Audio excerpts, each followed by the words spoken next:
إنا أنزلنا إليك الكتاب بالحق لتحكم بين الناس بما أراك الله ولا تكن للخائنين خصيما واستغفر الله إن الله كان غفورا رحيما ولا تجادل عن الذين يختانون أنفسهم إن الله لا يحب من كان خوانا أثيما يستخفون من الناس ولا يستخفون من الله وهو معهم إذ يبيتون ما لا يرضى من القول وكان الله بما يعملون محيطا ها أنتم هؤلاء جادلتم عنهم في الحياة الدنيا فمن يجادل الله عنهم يوم القيامة أم من يكون عليهم وكيلا. السلام عليكم، ازيكم يا جدعان؟ ايه الاخبار؟ طبعا انا بعمل الفيديو ده بعد ما لقيت ناس كتير بتقول لي انت بقالك كتير ما نزلتش فيديوهات. الموضوع بقى روتين، كل يوم بنتفرج على فيديو. فطبعا ده كان بسبب ان انا عندي امتحانات كتير جدا لحد الان. على فكره عندي امتحانات، يعني انا النهارده كان عندي امتحان، بكره لا بعد بكره عندي امتحان، ولسه كمان في امتحانات كتير، مش هخلص غير 18/6. فما كنتش ناوي اصور فيديوهات طول الفتره دي، بس التشجيع الكتير الجميل اللي كان منكم خلاني اقوم دلوقتي بعد ما خلصت مذاكره عظمه ذاكر عظم. قمت اصور فيديو، ولا حتى قمت سرحت ولا غيرت هدومي ولا اي حاجه. هو يا دوب ظبطت كل حاجه وظبطت الاضاءه وجيت عشان نتكلم. فزي ما قلنا يعني ان احنا متعودين القعده دي تبقى قعده ريست كده، بنقعد نحكي مع بعض، مفيش مونتاج بقى والحاجات اللي بتلاقيها عند الناس التانيه. ده انا ما عنديش الكلام، انا ما بعرفش اعمل مونتاج اصلا، مش هكدب عليك. فلو انت حابب انك تقعد معانا وتسمع الحكايه بتاعه الفيديو ده، فروح اعمل المشروب الجميل بتاعك وتعالى عشان تاخد الريست بتاعك، وبعد كده نرجع نذاكر احنا الاثنين. وعلى فكره مش فاضيه، فيها ميه، والله فيها ميه، لان انا مش عايز اشرب حاجه، فدي فيها ميه. عشان الناس كتير بتقول لي ان انا حاسس الكوبايه فاضيه، والله مش فاضيه اهي. فبما اني ضغطت على نفسي بقى في فتره الامتحانات الكتير اللي عليا دي، عملي بقى وميد وبعدها نخش على فاينل، وقمت صورت لك فيديو، فانزل اعمل لايك، يعني اقل حاجه انزل اعمل لايك. النهارده عايز اتكلم معاكم عن اول يوم امتحان بيبقى عامل ازاي، لان اول يوم امتحان ده بيبقى فيه حاجات كتير. امتحانات ثانويه عامه، طبيعه اللجان بتبقى مختلفه عن الامتحانات بتاعت كل السنين اللي عدت واللي فاتت. اول حاجه، انت لو المدرسه جنبك او قريبه منك، بالليل كده لما تروح في ليله الامتحان، بالليل اول ما تروح هتلاقي في حاجه كده على المدرسه. ايه؟ انا ليله الامتحان بتاعتي كان الناس اللي ساكنين جنب المدرسه قال لي بقى كان في ايه، وكانوا مصورينها. كانوا عاملين لك حاجه زي بتاعه الكوشه كده، عارف انت في قاعات الافراح العريس والعروسه لما بيكونوا لسه داخلين من اول القاعه كده، يبقى في بتاع عامله كده اهو، وهم بيفضلوا يعدوا منها في النص بقى، تبقى معموله ورد بقى وفل وكل حاجه دي، هم يمشوا في النص بقى ويفضلوا يطبلوا لهم من يمين ومن شمال. كانوا عاملين واحده زي دي قدام بوابه المدرسه، بس طبعا ما فيهاش ورد وفل، كان السياخ حديد والله. فاللي كان الشكل مرعب بصراحه، فاللي هو في ايه، هم عاملين لنا ممر شرفي قبل ما نخش المدرسه ليه؟ بس فدي كانت اول حاجه.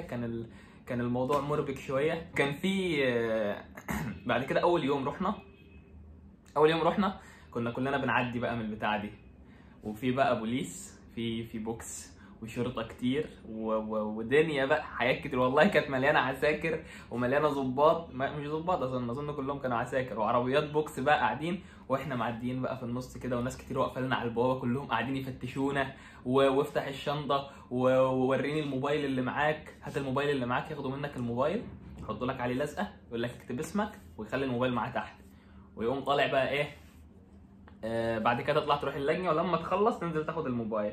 فلو موبايلك غالي تمام، وموبايلك موبايل نظيف، ما تروحش بموبايلك لانهم هياخدوه منك. في مدرستي انا يعني كان التفتيش جامد، يعني كان بيفتح الشنطه ويقعد يقلب في الشنطه يمين وشمال، يدور على الموبايل بقى والحاجات دي، وبعد كده يقوم معديك. فكان الموضوع مرعب في الاول، وطبعا احنا كانت فتره كورونا وكده في 2021، فلما كنا بنعدي كان بيدينا بقى ايه، بتاعه صابون كده صغيره ولا ما اعرفش ايه، بتعمل بيها ايدك يعني لو انت داخل اللجنه وبتاع، ويدي لك ماسك كمان اللي هو الكمامه ده علشان تلبسها في الامتحان. طبعا كنا مش بنستعمل الكلام ده ولا اي حاجه. فكانت الاجواء مربكه، اجواء اول يوم امتحان دي مربكه. بس انا عن نفسي انا ما كنتش متوتر ولا مرتبك ولا اي حاجه. ليه؟ لان انا رايح اجل العربي. الاول امتحان كان عربي وانا كنت رايح اجل العربي، فانا رايح اتفرج، رايح استكشف في ايه في الدنيا، ايه الصور اللي كانوا اصحابي منزلينها امبارح على الواتس للبتاع، ايه الكوشه اللي عاملينها لنا في الاول دي. فكنت رايح بقى اشوف الدنيا عامله ازاي. فلاحظت ان احنا بنعمل كده. بعد كده بعد ما بتطلع بتخش اللجنه بتاعتك، شويه ديسكات عادي جدا، فصل عادي خالص، ارقام الجلوس عاديه كل واحده، الموضوع عادي. بعد كده بتقعد مكانك وبتيجي تستنى الامتحان وبتاع والكلام ده. فالمهم ان انا عايز اقول لك ان الاجواء ديت لما تيجي تخش الامتحان اول يوم امتحان، طبعا هو الموضوع بتبقى متوتر خالص، فاهم؟ اللي هو امتحانات ثانويه عامه بقى، اللي بذاكر ليا سنه ورايح اللجنه، فظباط بقى وبتاع، احنا هنعمل ايه؟ فلا ما تتوترش خالص، كل الكلام ده ملوش لازمه خالص. مفيش اي 30 لازمه، والله العظيم ما ليه لازمه خالص. حوار البتاعه ديت اللي كنا بنعدي منها ويقعدوا يفتشونا والكلام ده، كانت العيال بتعرف تدخل موبايلات برضه. والله كنت يعني انا كنت بعدي انا مسلم الموبايل بتاعي بره، الاقي جوه العيال فاتحه نت بقى وقاعدين يلعبوا بابجي لحد ما تبدا وبتاع. فكانوا عادي بيعرفوا يدخلوا الموبايلات. في اللي بيروح يعدي من ورا السور، يدي لواحد بينط من على السور، كلهم بيدوا له موبايلاتهم، ينط بقى من على السور، والناحيه الثانيه يقوم مدي لهم كل واحد الموبايل بتاعه. واما بالنسبه للعساكر الكتير والاسلحه اللي ماسكينها والكلام ده كله، ملوش 30 لازمه. هو المفروض قال جايين علشان يحاربوا الغش بقى، ولو حد جايب عيلته علشان يغششوه من بره والكلام ده فيمنعوه والحاجات. ما فيش الكلام ده بيحصلش. اللي عايز يغش او اللي معاه طريقه ان هو يغش بيها، او معاه حد جايبه عشان يغشش او الكلام ده، عادي طالما معاك واسطتك او طالما دافع فلوسك، فعادي جدا. عايز اقول لك يعني برضه من الاخر الموضوع ده كله حاجات روتينيه، اللي هو الطبيعي ان ثانويه عامه تبقى كده، فاهم؟ امتحانات ثانويه عامه الروتين بتاعها ان انا اخلي شكل المدرسه اللي هيكون فيها امتحان عامل كده من بره، المظهر العام من الاخر. اول ما بتخش المدرسه بتكتشف ان كل ده في شنك، ملوش اي 3 لازمه، اجراءات روتينيه بس عشان المنظر مش اكتر. ولا اللي بيفتش البتاع دوت علشان ما تدخلش بموبايل ولا تدخل بسماعه ولا الكلام ده بيكون صح. يعني اللي عايز يعدي بسماعه او يعدي موبايل بيعرف. الضباط العساكر اللي بيكونوا واقفين بره عشان يمنعوا الغش والكلام ده، لا، اللي جاي ودافع فلوسه او جاي ومعاه واسطه عادي بيغش، مفيش اي مشاكل. غير ان كمان في ناس بقى، في مراقبين انت هتقابل بقى نوعين من المراقبين. في مراقبين بقى واخدين فلوس مرتشيين من قبل اصلا ما تخش اللجنه، فدول بتقابلهم في اللجنه، دول اي لجنه بيخشوها بيسيبوها، اي لجنه بيخشوها بيسيبوها، غشوا عيال مع بعض يلا. وفي بقى النوع الثاني من المراقبين، ودول اللي ما بيكونوش قابلين ان هم يرتشوا، وبيبقى بيصعب اللجنه جدا عليكم وبيشدها جامد ما بيخليش في نفس. وده كان نوع المراقبين الحلو على فكره. ده نوع المراقبين والله بالنسبه لي انا، ده كان نوع المراقبين الكويس جدا اللي دخل لنا، وده كان نادر. يعني في مدرستي انا كان نادر النوع المراقب اللي بيشدد على اللجنه ده ما يخليش في صوت. لان الامتحانات يا جماعه، الامتحانات عايزه تفكير، عايزه دماغ، عايزه تقعد تفكر في السؤال. فمعلش انا مش قاعد اذاكر 12 شهر ولا 10 شهور، باين مش فاكر كانوا كام شهر يعني، واجي في اللجنه في الاخر الاقي مراقب واقف سايب لي اللجنه كله يزيد مع بعض، وعيال يلا اعملوا اللي عايزينه. يا عم عايز اركز، يا عم انا بذاكر ليه 10 شهور، يا عم حرام تضيع لي كل المجهود ده في ساعتين ولا في 3 في الامتحان. اديني فرصه، انا عايز طب اديني فرصه احل الامتحان بتاعي وسيبهم يغشوا. طب خليهم يغشوا بصوت واطي، طب ما تصدعنيش بقى. لو انت من الناس اللي بتذاكر جامد قوي طول الفتره اللي فاتت، او مذاكره عامه ومستني وبتدعي ان انت تخش لجنه يكون فيها مراقب بقى خفيف وظريف كده ويخلي لكم الدنيا حلوه، فدي حاجه مش حلوه طالما انت مذاكر، تمام؟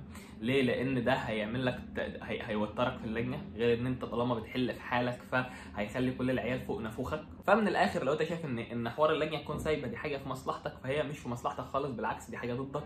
فحاول تفصل نفسك عن اللجنه، تمام؟ حاول تفصل نفسك عن اللجنه لو اللجنه هيصه بقى وكله على بعضه. فاللي انا عايز اقوله لك ان اول امتحان انت بتكون متوتر جدا، توتر ملوش لازمه، وانت داخل الامتحان الاجراءات الروتينيه بتاعت امتحانات الثانويه عامه اللي بتتعمل في المدرسه بتبقى اجراءات موتره جدا من بره، تمام؟ يعني ما تنبهرش، ما تنبهرش، مش عارف اقولها، ما تنبهرش من بره بالحاجات اللي من بره اللي تخوف دي بقى والرعب الجامد ده، لان انت مجرد ما تعدي من بوابه المدرسه بتكتشف زي ما قلت لك ان كل ده في شنك، مفيش اي حاجه، ده مجرد اجراء روتيني بس اللي هو المفروض المدرسه تكون عامله كده يعني، فاهم؟ بالعكس انت لما تخش الامتحان اصلا، لما تخش اللجنه هتلاقي نص اللجنه انا تقريبا لجنتي كلها كانت لابسه سماعات، الا الواد اللي ورايا عيل غلبان تقريبا مش عارف ما كانش معاه فلوس يجيب سماعه ولا ايه.